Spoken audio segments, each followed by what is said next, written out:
Bonsoir à tous et soyez les bienvenus pour suivre avec nous ce journal dont ils sont les faits marquants de l'actualité de ce jeudi.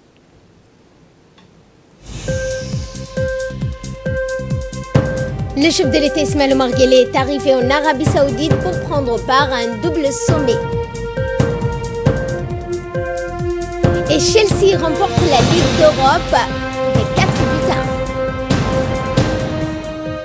Bonsoir à tous et nous entamons ce journal par le chef de l'État Ismaël Omar Guelleh qui est arrivé hier soir au Royaume d'Arabie Saoudite, précisément à la Mecque. Le chef de l'État a été reçu à l'aéroport international de Roi Abdelaziz par le prince Badr Ben Sultan Ben Abdelaziz, le gouverneur de la Mecque, le secrétaire général adjoint de l'Organisation de la coopération islamique pour les affaires politiques Abdurrahman Alem, le maire de Jeddah et l'ambassadeur d'Arabie Saoudite à Djibouti, le chef de mission honorifique et le directeur général du bureau du protocole royal dans la région de la Mecque. Le premier sommet auquel prendra part le chef de l'État a débuté aujourd'hui. Il s'agit d'une assise des pays arabes dont la tenue a été demandée par le roi Salman Ben Abdelaziz suite au sabotage de plusieurs navires dans la région du Golfe et aux attaques lancées contre des stations de pompage de pétrole dans la région de l'Arabie Saoudite. Le but poursuivi à travers ce sommet est qu'il offre essentiellement au monde arabe une plateforme d'échange, de réflexion, de concertation sur la nature des réactions à apporter aux défis sécuritaires d'un genre nouveau auquel il est de plus en plus confronté. Le second sommet auquel prendra part le chef de l'État porte également sur la 14e réunion ordinaire de l'Organisation de la coopération islamique, l'OCI. Il s'agit là d'une assise qui aura lieu demain, vendredi.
Et une réunion entre les ministres des Affaires a également eu lieu. 2 thématiques sont essentiellement portées à l'ordre du jour de cette assise de l'OCI. La première thématique a porté sur la réalisation d'une plus grande unité, cohésion et solidarité entre les pays membres de l'organisation. Et la seconde, elle porte sur les voies et moyens permettant aux pays membres de l'OCI de nouer avec une plus grande intégration économique. La réunion des ministres des Affaires étrangères de l'organisation de la conférence islamique de l'OCI est destinée à préparer la 14e session du sommet islamique organisé à Makkah al-Mukarrama demain vendredi sous le slogan cette année main dans la main pour un avenir.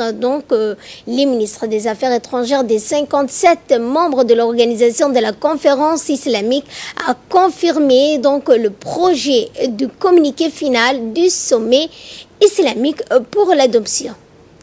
Ce sommet qui coïncide avec le 50e anniversaire de la fondation de l'OCI. Et justement, pour plus ample explication sur ce sommet, je vous propose de suivre le mot du ministre des Affaires étrangères et de la coopération internationale, Mahmoud Ali Youssouf. Réunion ministérielle préparatoire du 14e sommet de l'OCI s'est tenue ce soir à Jeddah en présence de nombreux ministres des Affaires étrangères. Le 14e sommet ordinaire de l'OCI, qui va être présidé par l'Arabie Saoudite pour les 3 prochaines années, se tiendra dans la ville de la Mecque le 31 mai 2019. Il faut savoir que de nombreux dossiers importants sont à l'ordre du jour de ce sommet, notamment la question palestinienne qui est devenue de plus en plus brûlante compte tenu des évolutions que nous constatons sur les différentes composantes de ce dossier de la Palestine, notamment la question d'Al-Quds, les réfugiés et tous les autres points que la communauté internationale doit considérer sérieusement compte tenu des orientations que nous constatons aujourd'hui par certains partenaires au dossier qui prennent des initiatives et des décisions qui vont à l'encontre des intérêts du peuple palestinien. Il y a bien entendu un communiqué final qui sera adopté lors de ce sommet qui aura lieu donc à la Mecque le 31. Dans ce communiqué, les nombreuses crises qui sévissent dans le monde musulman ont été étudiées par les hauts fonctionnaires et les ministres des Affaires étrangères. Ce communiqué également essaye d'apporter des solutions innovantes à ces différentes crises, notamment au Yémen ou en Syrie ou encore en Libye. Et la question des minorités musulmanes aussi à travers le monde qui subissent des agressions permanentes a été au centre des discussions ce soir. Et l'OCI souhaite, après 50 ans d'existence, il faut rappeler que cette organisation a été créée en 1969 suite à l'incendie criminel qui avait brûlé une partie de la mosquée d'Al-Aqsa. 50 ans après, l'organisation continue à œuvrer et à travailler pour la défense des intérêts des musulmans et des États membres. La Turquie, qui a présidé pendant 3 ans cette organisation, a donc passé le témoin à l'Arabie Saoudite. Le ministre des Affaires étrangères turc a fait un bilan des actions entreprises par son pays sur ces différentes questions qui préoccupent le monde musulman. Au préalable, il y aura également une réunion de la Ligue arabe, un sommet qui se penchera essentiellement sur les attaques terroristes qui avaient donc subi les bateaux émiratis ainsi que les installations pétrolières saoudiennes. La Ligue arabe a également pris l'initiative de tenir ce sommet afin d'essayer donc de calmer la tension, d'apaiser la tension qui sévit aujourd'hui au Moyen-Orient et de voir à quel point cette organisation pourrait être active dans le domaine de la pacification de cette région du monde qui reste une région très tourmentée. 2 sommets donc organisés par l'Arabie Saoudite qui souhaitent jouer quand même un rôle central sur les tractations diplomatiques et les initiatives politiques qui sont en train de se dérouler dans cette partie du monde. Et je crois qu'on ne peut pas faire l'économie de ces rencontres importantes compte tenu de l'escalade de la rhétorique, surtout ces derniers temps au Moyen-Orient, et surtout des crises qui ont besoin d'être réellement traitées et pour lesquelles des solutions doivent rapidement être trouvées, notamment au Yémen, en Syrie, en Libye, où les populations souffrent, les populations de ces pays-là, frappées donc par ces crises, ainsi que des déplacements des réfugiés. On peut bien comprendre, on peut le comprendre aisément. Ces différentes crises créent des situations humanitaires extrêmement difficiles. Je crois qu'il appartient aujourd'hui à l'OCI et à la Ligue arabe d'essayer de trouver des solutions appropriées à ces différentes questions. Et retour à Djibouti avec l'organisation de cet iftar collectif. Le chef d'état-major général des armées, le général Zakaria Cher Ibrahim, a organisé un iftar hier au centre d'instruction technique et tactique du camp Cheikh Ousmane en l'honneur du ministre de la Défense chargé des relations avec le Parlement, Hassan Omar Mohamed. Ont participé à cet iftar de cohésion entre des grands responsables des forces armées djiboutiennes, les dirigeants des forces de sécurité, en premier lieu le directeur directeur de la sécurité nationale, le commandant de la garde républicaine, le commandant de la garde-côte, le chef d'état-major de la gendarmerie nationale, le directeur de la police nationale, le directeur du centre pénitentiaire, notons la présence de l'ancien chef d'état-major des forces armées, le général Fathi Ahmed Hussein, placé en deuxième section. À son arrivée, le ministre, comme vous le voyez d'ailleurs sur ces images, a été accueilli par le chef d'état-major et le général Zakaria Cher Ibrahim, en présence des chefs d'état-major de la défense, Taher Mohamed Ali, du conseiller du SEMGA, le général Hassan Ali, puis l'ensemble avec le chef d'état-major des armées, le ministre de la Défense chargé des relations avec le Parlement, Hassan Omar, a assisté au piquet d'honneur dressé. Puis le ministre de la Défense s'est dirigé vers la tente aménagée pour l'occasion où l'attendaient tous les invités pour la rupture du jeûne, moment privilégié pour tous les croyants musulmans pour se désaltérer.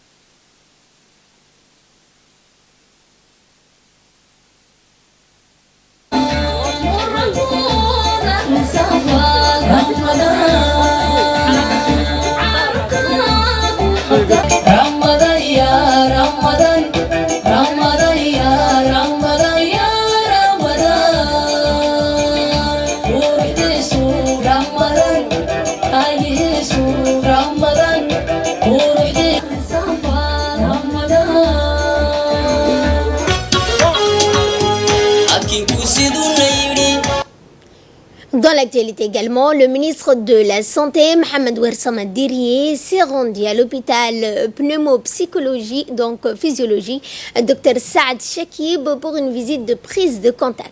À son arrivée, le ministre a été accueilli chaleureusement par le directeur, M. Moussa Farah, et par l'ensemble du personnel de ce centre de référence national.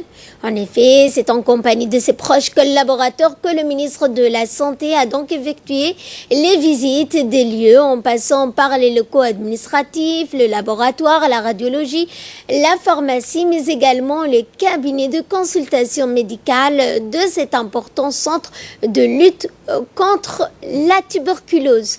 Le ministre de la Santé a d'ailleurs rappelé le rôle pivot que joue le centre Dr Chakib dans la prise en charge curative des maladies infectieuses et des voies respiratoires. Ensuite, le ministre de la Santé s'est déplacé également à l'Institut national de santé publique de Djibouti, l'INSPD, accueilli par le directeur de l'Institut, Dr Adan Ibrahim, et par l'ensemble du personnel. Le ministre de la Santé a passé aussi en revue les différents services que propose l'INSPD. Au terme de cette visite guidée, le ministre de la Santé s'est entretenu avec le personnel de l'Institut pour leur signifier son soutien et son encouragement dans l'accomplissement de leur mission.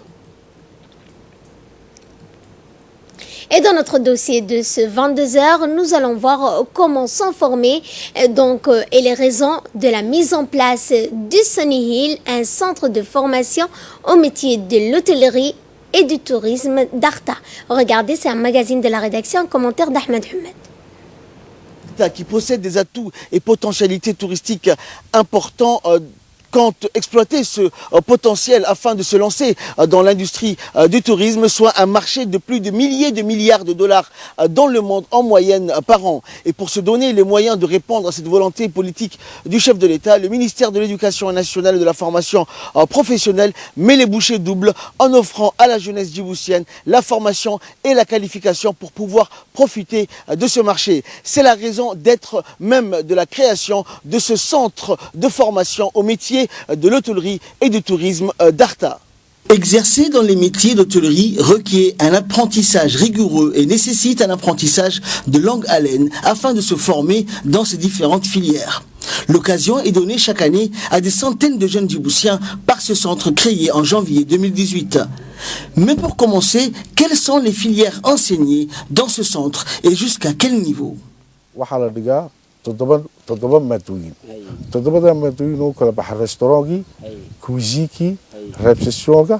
Il a indiqué que dans le cadre de sa politique d'enseignement technique et de formation professionnelle, le MENFOP a lancé la mise en place d'un centre sectoriel de formation au métier de l'hôtellerie et du tourisme d'Arta, inauguré par le chef de l'État, M. Ismaël Omar Guelleh, en janvier 2018. Il s'agit en effet d'un complexe hôtelier doublé d'un centre de formation qui comprend 7 filières, à savoir la cuisine, la réception, le guide touristique, l'animation, l'agence de voyage, house speaker, la restauration. Chaque année, une centaine d'élèves sont admis et formés dans ce centre durant une année, après quoi ils sont placés dans des établissements hôteliers par le MENFOP et ont tous eu un emploi.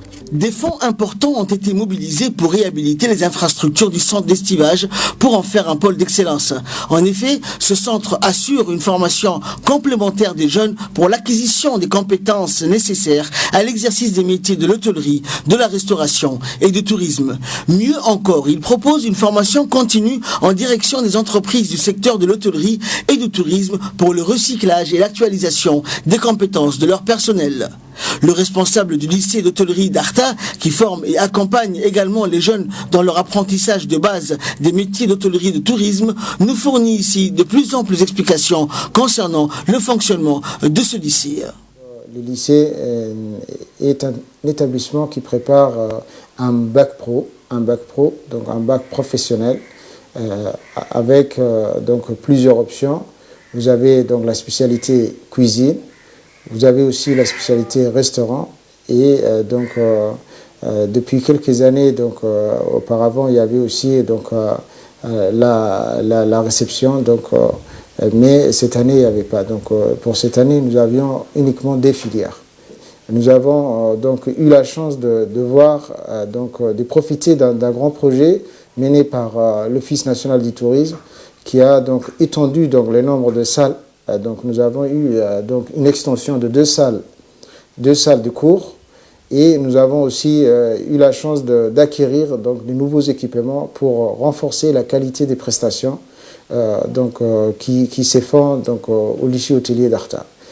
Auparavant les possibilités étaient limitées, mais depuis les dernières années nous avons beaucoup d'opportunités pour que nos élèves, nos bacheliers puissent poursuivre leurs études à l'étranger.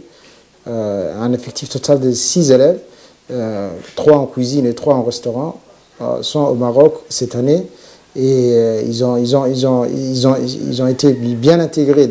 Par ailleurs, en tant qu'hôtel-restaurant d'application, le centre offre des prestations à sa clientèle 7 jours sur 7. Il s'agit tout d'abord d'un hébergement et des services hôteliers en proposant différents types de chambres climatisées, individuelles, collectives, bungalows ou studios pour un large public, une grande piscine, un terrain de mini-golf, un espace de jeu pour les enfants, une salle de fitness pour adultes, un service de nettoyage et une buanderie. D'un autre côté, le centre est capable d'assurer l'organisation événementielle comme les conférences, séminaires, formations, cérémonies de mariage ou autres. La cerise sur le gâteau est l'accompagnement socio-professionnel des apprenants et apprenantes dans leur parcours vers l'emploi.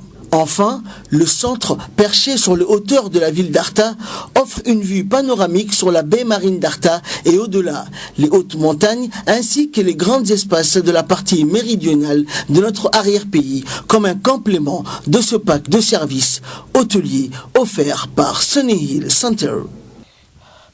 Avec ces deux institutions, Sunny Hill Center est sans doute la pépinière d'étudiants dans l'hôtellerie qui va donner corps et âme à cette ambitieuse politique de développement du tourisme dans le pays. La région d'Arta figurera donc dans les annales de l'histoire comme étant la pionnière dans le développement du tourisme national. Et à Tadjoura, cette fois, une délégation de l'ANPH, conduite par son directeur Douali Saïd Mahmoud, s'est rendue à la Ville Blanche pour remettre des anneaux neufs aux enfants à besoins spéciaux de la région de Tadjoura pour qu'ils fêtent la Eid al-Fitr dans la joie et l'allégresse. Avant de procéder à la remise des habits, le directeur et la délégation l'accompagnant ont eu un entretien à la préfecture de Tadjoura avec le président du conseil régional, Omar Hussein. Le président du conseil, dans son intervention, a d'ailleurs tout d'abord souhaité la bienvenue à la délégation de l'ANPH, conduite par son directeur Douali Saïd Mahmoud, pour ce don précieux.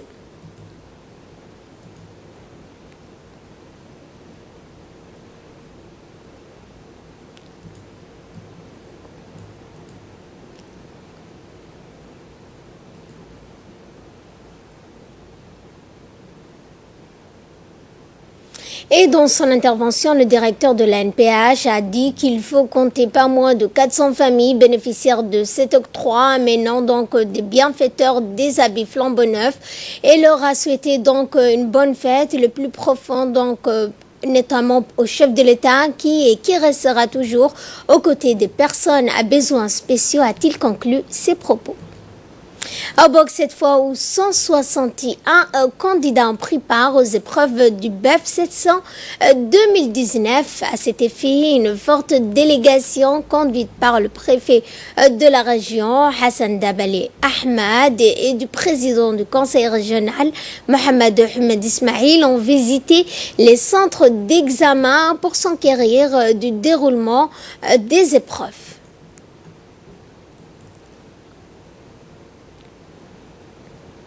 Se dérouleront dans les régions. Donc, à cet effet, le ministère a mobilisé tous les moyens. Donc, ma présence en ma qualité de président de jury en témoigne cela. Les collectes de sujets, la correction se dérouleront ici, dans les régions, à Obok, comme dans toutes les autres régions. De succès aux élèves.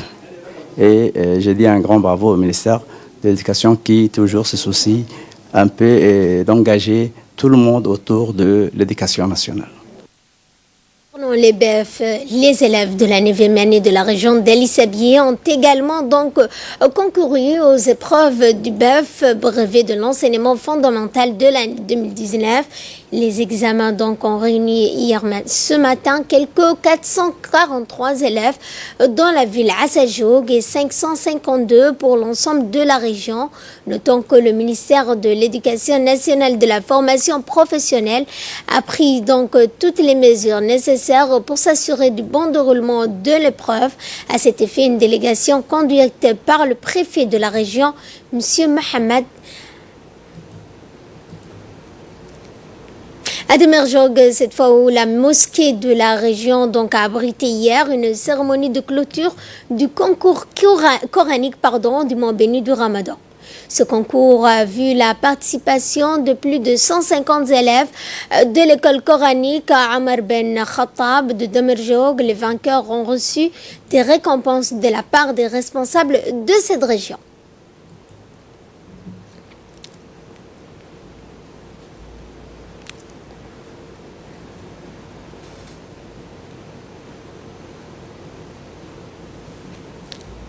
Et un mot de sport, l'équipe donc qui défendra les couleurs nationales lors de cette compétition qui est issue du centre de formation sportive de la garde républicaine et de ces jeunes ont participé pour la première fois donc dans la compétition au tournoi mondial de foot U13 en 2018 et n'ont pas manqué donc de réaliser un chemin remarquable durant le tournoi tout en remportant donc 3 grands concours, même celle la plus convoitée qui était la coupe de fair play et de la discipline. L'équipe nationale djiboutienne avait affronté dans le premier match donc face à Dijon ce matin et ont terminé donc cette rencontre par un match nul.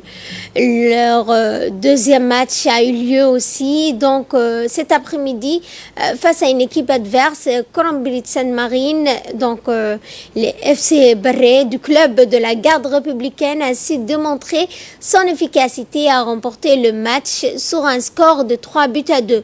Par ailleurs, ils ont joué donc le troisième match de la journée en battant la Russie avec un score de 3-0. Ces jeunes ont fait preuve de courage et grâce à leurs efforts, ils ont prouvé d'ailleurs qu'ils étaient capables d'obtenir plus de victoires.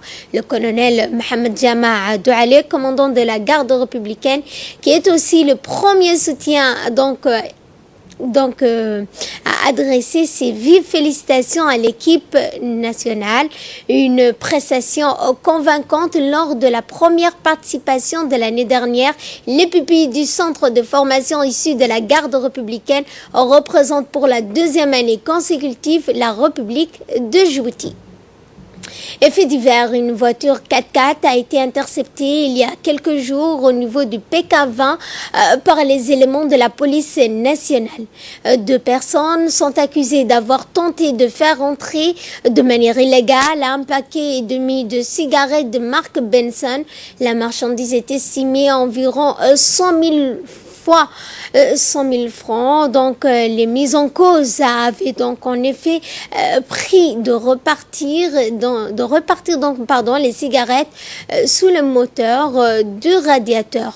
Ceci donc dénote l'ingéniosité des contrebandiers qui sont prêts à tout pour faire entrer leurs marchandises illégalement sur le territoire national. Et de là, nous passons à ce qui domine l'actualité internationale, notamment avec ce naufrage mortel dans le Danube à Budapest. Les recherches se poursuivent et déjà 7 corps ont été retrouvés, 19 sont encore disparus. Le bateau qui a coulé en plein cœur de la capitale hongroise hier soir transportait des touristes sud-coréennes. Selon des témoins, il aurait heurté une autre embarcation de touristes à hauteur du Parlement hongrois. Donc, on ne sait pas combien de personnes se trouvaient exactement à bord. 14 ont pu être rapidement repêchés. Et un mot de sport pour clore l'actualité. Donc, 4-1. Chelsea s'est offert la Ligue Europa, la deuxième de son histoire dans la finale 100% anglaise disputée à Bakou en Azerbaïdjan. Les Bleus donc ont dominé Arsenal 4-2. Le premier but a été marqué par l'attaquant français Olivier Giroud d'une tête plongeante à la 49e minute. Le deuxième but est signé Pedro, l'attaquant espagnol de Chelsea, 10 minutes plus tard. Puis l'attaquant donc belge Eden Hazard a signé un doublé, pénalty à la 65e minute et reprise à la 71e minute. Un bel adieu à son club pour ce joueur pressenti au Real de Madrid la saison prochaine. Voilà, c'est tout pour ce journal. Merci de votre fidélité. Excellent week-end à toutes et à tous.